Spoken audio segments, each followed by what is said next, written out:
Hey guys, Filmsuit here. So, last weekend I saw the Silver Linings Playbook, and I have to say, my gosh, Bradley Cooper can act. I mean, I always liked him before, but I always thought he was just like, the charming blockbuster actor. I didn't think that he actually could play such a heavy and serious dramatic role. Anyway, so the premise is it's a romantic comedy, a dark romantic comedy at that.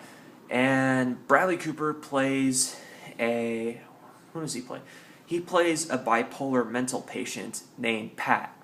And Pat just gets released from a mental institution, and immediately his goal is to get in shape and try to win back his estranged ex-wife Nikki, even though she has a restraining order against him after he had a violent meltdown and beat up her lover in the shower and nearly killed the guy.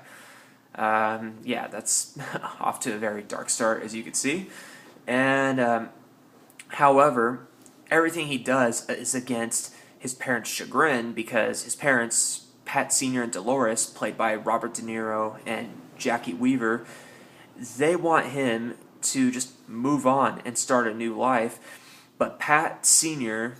is mainly focused on Pat trying to share the same love and even obsession with the Philadelphia Eagles, because Pat Sr. has now started gambling and betting money on games and often taking very foolish and risky gambles.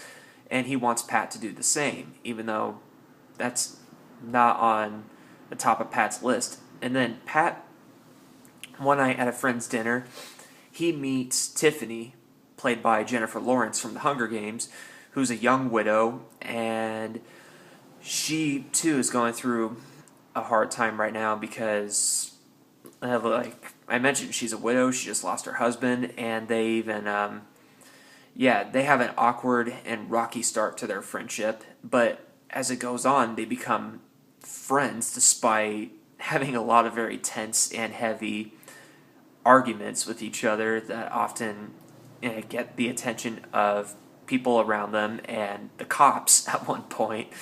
Um, yeah, so, but they soon make a deal. If Pat is able to help Tiffany and be her partner in this upcoming dance competition, then Tiffany will help Pat try to get in touch with his wife and convince her to uplift the restraining order.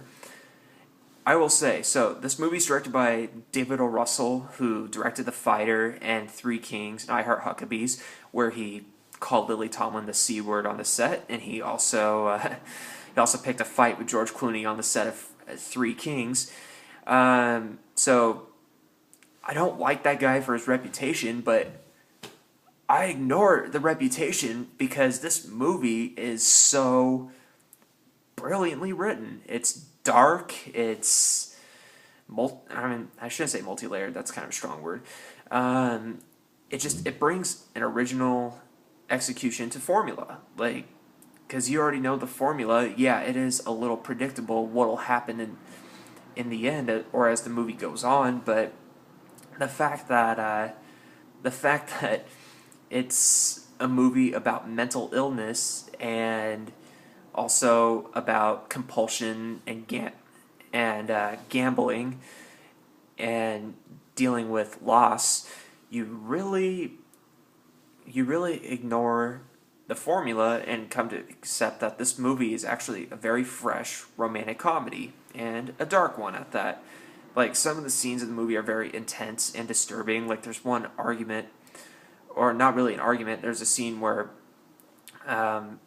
where he wakes up his parents in the middle of the night to look for his wedding video, and when his mom can't help him find it, he accidentally hits her, and this sets off Pat Sr., who comes in and just they get into a fist fight right there until the cops show up.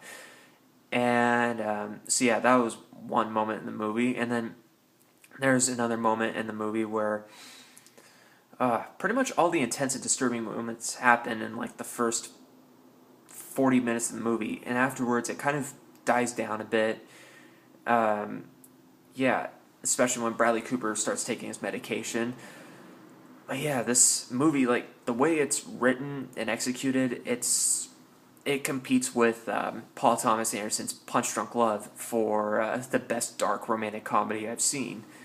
Yeah, like it's again well crafted. Editing and cinematography kind of has reminiscence of Paul Thomas Anderson and Martin Scorsese. And yeah, what else can I say? Oh, it's funny the way this movie does get a little over the top in the way it portrays gambling addiction, especially towards the end. Because spoiler alert, De Niro he bets against his friend who's a Dallas Cowboys fan that he bets that if Bradley Cooper and Jennifer Lawrence not only get a 5, at least a 5 in their round in a dance competition, and if the Eagles win the Cowboys, then De Niro's friend has to finance his restaurant, and it is one of the riskiest, most over-the-top bets I've seen in any movie, but still, it just shows that some people are really crazy and foolish when it comes to gambling. Like, this movie isn't just a commentary about bipolar disorder, it's a commentary about mental illness. I mean, well, I already said that. It's a commentary about gambling addiction, and it all captures it very well. And the tone shift back and forth between dark and serious and intense and disturbing to very funny and kind of uplifting.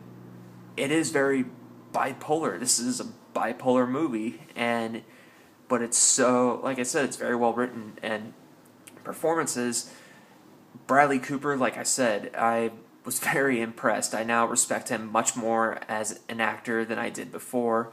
Jennifer Lawrence does a great job, and seriously, with this, Hunger Games, X-Men First Class, and Winter's Bone, she's on a roll. She knows how to pick her movies for an actress her age. She needs to keep up the good work. And then Robert De Niro, I've grown very tired of his movies, to be frank. Like, I've not been impressed with a single one of his movies nor performances in a long time. Probably since I saw Heat, which was made in 1995. So, but this one here, this is his best performance in years. I mean, I know I probably said that about him in my Being Flynn review, but I retracted everything good I said about that movie the more I thought about it. But no, yeah, De Niro does a fine job. Like, you hate him, but yet you are able to put up with him, because even though he has this OCD and this unbearable obsession with the Philadelphia Eagles and this ridiculous gambling habit, you know he actually means well. Like, there are a couple of very touching and heartwarming moments between him and Cooper where he actually admits that he does love Cooper, and yeah, like, it's very touching. And then I'm very surprised to see Chris Tucker in a movie that's not a Rush Hour movie. And not only that, but he doesn't do any of his obnoxious "damn." Okay, please don't write me angry letters for doing that. But yeah, you know what I mean. He doesn't have his usual Chris Tucker mannerisms. He actually brings some kind of depth to the film. Like, there's one scene where during a football game, he and Bradley Cooper and Robert De Niro and Jackie Weaver, they're all talking about mental illness and how people misunderstand it. And Chris Tucker goes on and talks about how much it hurts to be misunderstood.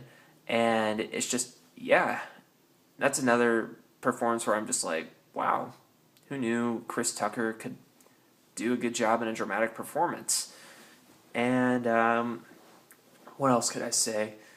Like, this movie doesn't just capture, like I said, compulsion or bipolar disorder or obsessions. It also captures, like, passive-aggressive disorder. And there's even one funny bit where one of Pat's friends, played by John Ortiz, where he he goes on and talks about how much he puts up with his wife's crap, because his wife's a control freak. where he talks about how he puts up his wife right in front of her, but then he'll go out into the garage and start destroying things. Passive aggressive behavior right there. And it's funny because a lot of times when he vents about that, Pat will get self-righteous even though he has no room to criticize, but he'll be like, that's messed up, man, you can't do that. And it's funny because you're just like, this coming from a bipolar guy who threw an Ernest Hemingway book out of his window just because he didn't agree with with the concept of the book. And what else could I say? Honestly, this is one of the best movies I've seen all year. Like, you've heard me say that a million times now, I'm sure, since you've been following my reviews, but no, I would rank this on my top 10 list. And yeah, giving it my highest grade, 5 out of 5. Although, so I will say this. Now, times are coming kind of time is coming closer where it's going to be time to start making my top 10 best of the year, and I still have a couple more movies that I need to see and review. But since I'm going to also be busy, I have my top 10 worst coming up soon. You might not get to see a couple of my reviews yet. Maybe. Nah, I'm just messing with you guys.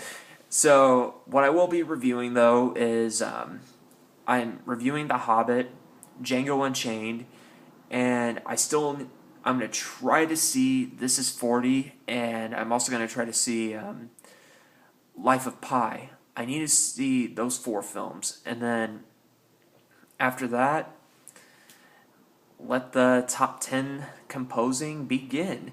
However, my top 10 worst is ready, so be ready for that.